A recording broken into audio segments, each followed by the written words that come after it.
Hello and welcome to this very much more in-depth video about copyright and copyright laws. So how can we play and perform songs not in the public domain without violating modern copyright laws?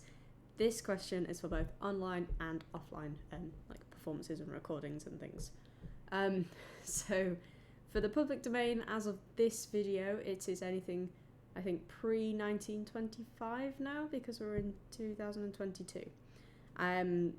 So right, let's go then. I've got it all written down, so this you'll have to bear with me on this one.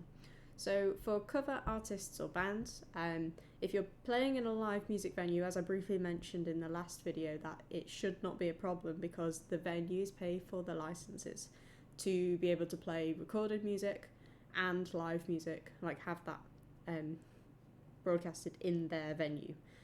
So you'll probably, sometimes they have stickers up on windows and things in things like hairdressers, cafes, restaurants, bars, live music venues, etc.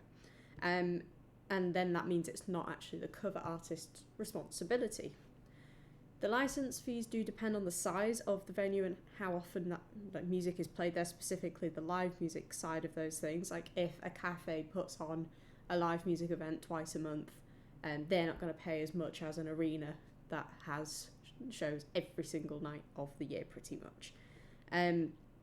Now, the bit I haven't had much chance to look into is actually where those licensing fees truly go, because the licensing organisations that you register with, depending on your country, aren't going to actually know what song's being played, whether that's broadcasted through like radio or, well, they would know with radio, I guess, but like if you're playing like Spotify through a system or even just CDs, they're not going to know what songs you're actually playing. And likewise if you've got a live band in there, because you don't give your set list into the venue to share with the licensing company.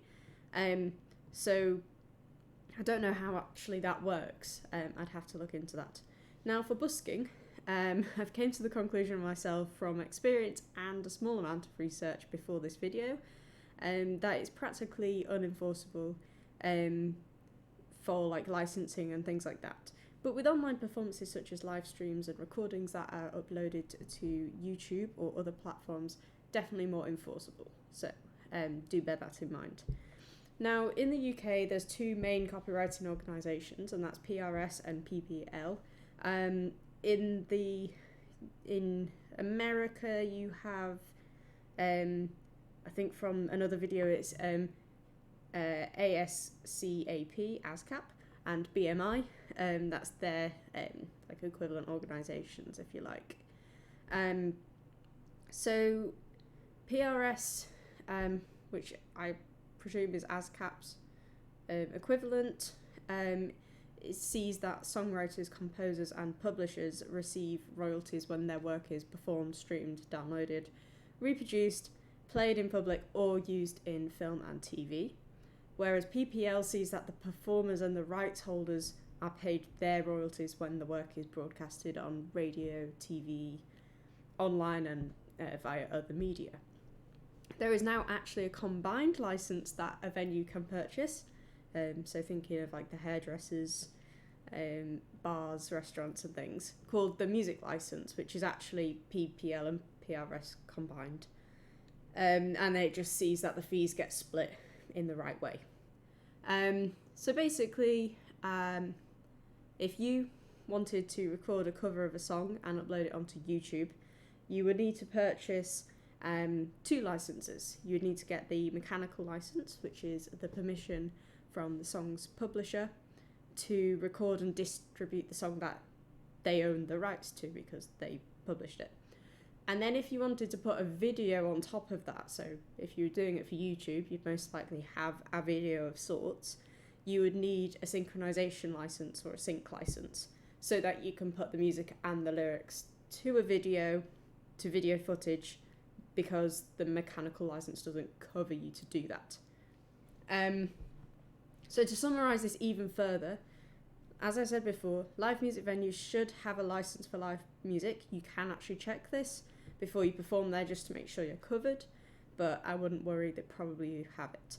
And recording covers is a little more tricky. So say, for example, I wrote an album, I would register all the songs on PRS, and the album itself through PPL, so that the people that produce and perform on the album get their credits as well as me as the sole songwriter, and probably a performer as well.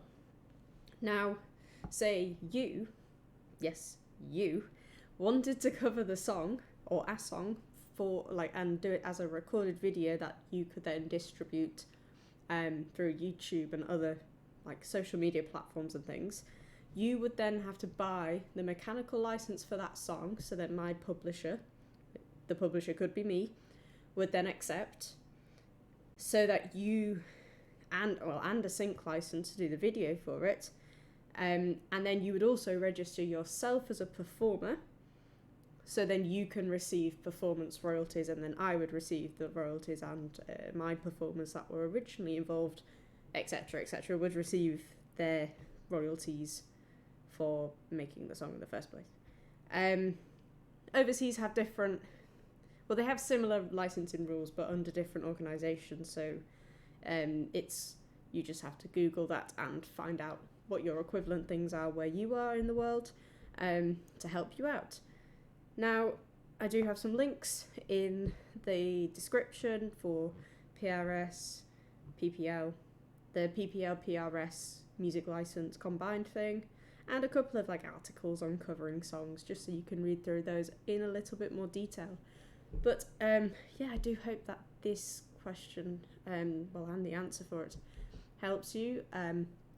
Now that I've given a fairly detailed response, if you do have further questions on this, I will do those in other videos.